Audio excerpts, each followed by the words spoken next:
Hello, c'est Greg, j'espère que tu vas bien et je te souhaite la bienvenue dans cette nouvelle vidéo.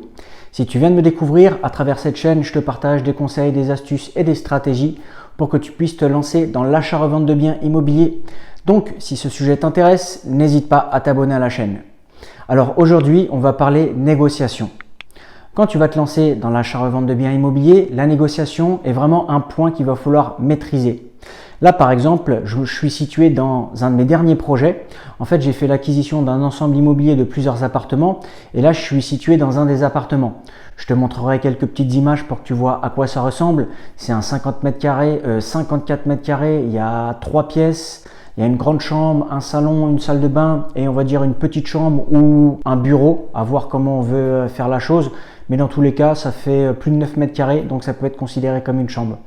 Et en fait, là, dans cet ensemble immobilier, j'ai négocié le prix. Alors, ce que je vais te partager, ça reste mon expérience personnelle. Peut-être que certains vont dire c'est une petite négociation, d'autres vont dire c'est une négociation qui est intéressante.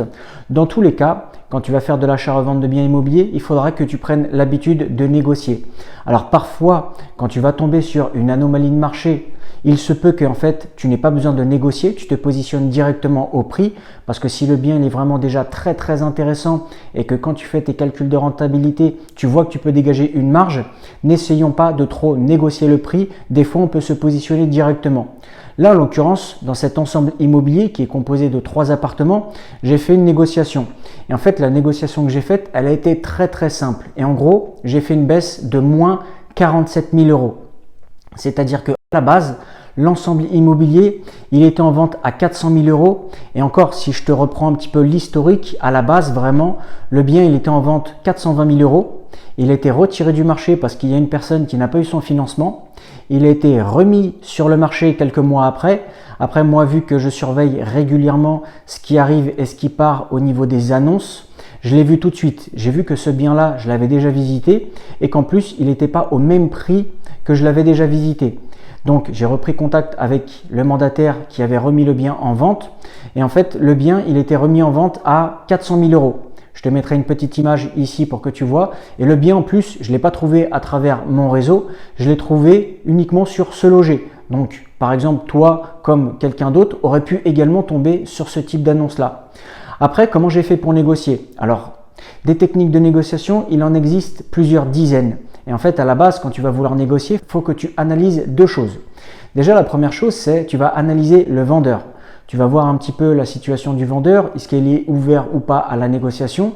Et selon l'analyse que tu vas faire au niveau du vendeur, eh bien, tu vas pouvoir adapter telle ou telle technique de négociation. Ça, c'est une des premières choses.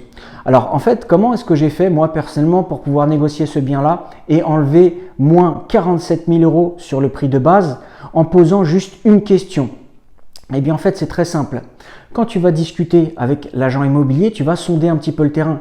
Tu vas voir un petit peu depuis combien de temps le bien il est en vente. Tu vas lui poser pas mal de petites questions. Tu vas voir aussi la situation du vendeur. Bref, dans tous les cas, il faudra que tu fasses ton analyse. Mais la question toute simple que j'ai posée et qui a vraiment été déterminante, c'est est-ce que vous avez déjà reçu une offre? Et en fait, tu remarqueras, si par exemple tu as l'habitude de visiter des biens immobiliers, il y a certains vendeurs, enfin certains agents immobiliers ou mandataires qui ne veulent pas te dire s'ils ont déjà reçu des offres. Enfin, certains vont te dire oui, on a reçu une offre, mais le truc c'est que quand tu vas demander à combien ils ont reçu une offre, ils ne vont pas te le dire.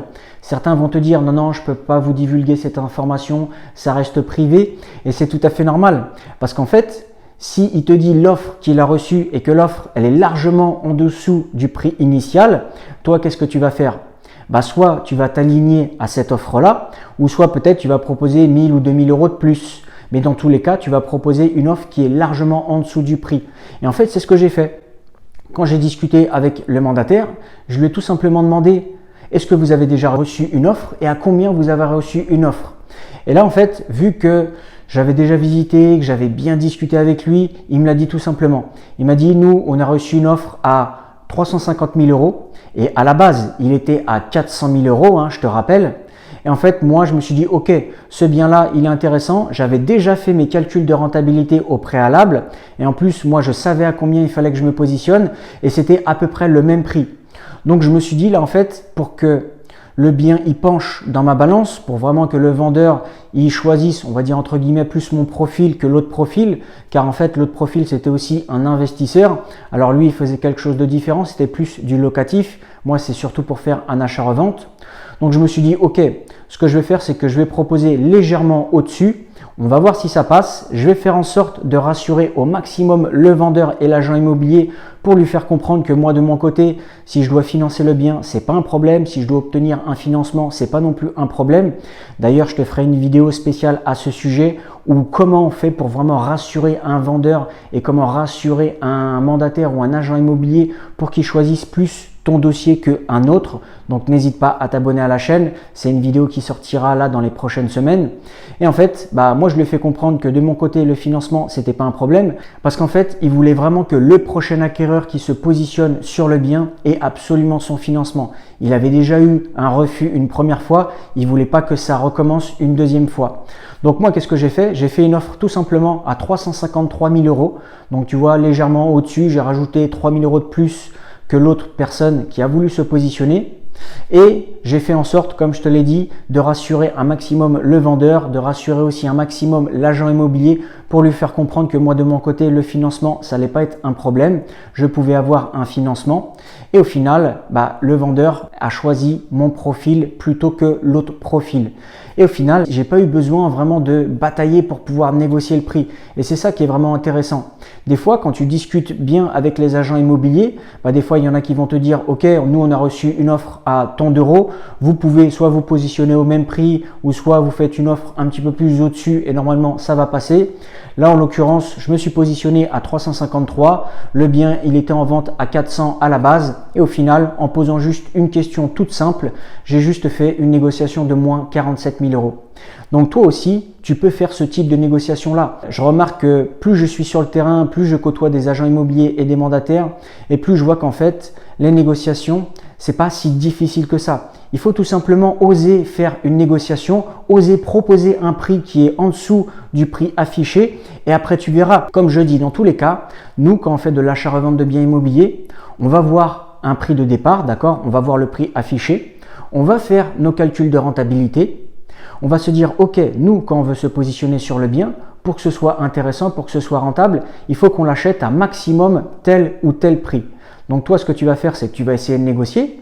Et si tu vois que la négociation, elle passe, tant mieux, tu te positionnes. Et si tu vois qu'au final, la négociation, elle ne passe pas, eh bien, c'est pas grave, tu passes au suivant. Dans tous les cas, il faudra toujours tester et ne te positionne jamais au-dessus d'un prix que tu t'es fixé. Pourquoi? Parce que peut-être des fois il peut y avoir des aléas, peut-être que tu peux mettre un petit peu plus de temps à vendre un lot, donc tu vas faire peut-être une baisse. Bref, on ne sait jamais ce qui peut se passer. Toujours garder une marge de sécurité. Donc quand on se fixe un prix maximum, on le respecte. Et si ça passe pas, eh bien on passe à un autre bien. Donc tu vois, ça, c'est des petites techniques de négociation assez simples que tu peux mettre en place toi aussi quand tu vas vouloir négocier le prix d'un bien. Si après tu veux aller un petit peu plus loin dans ton apprentissage, apprendre aussi plein de techniques de négociation un petit peu plus avancées, n'hésite pas à cliquer sur le lien qui est dans la description. Tu pourras avoir un aperçu du programme de formation que je propose. Moi, je te remercie d'avoir regardé la vidéo jusqu'ici et je te dis à très bientôt dans une prochaine vidéo. Ciao, ciao!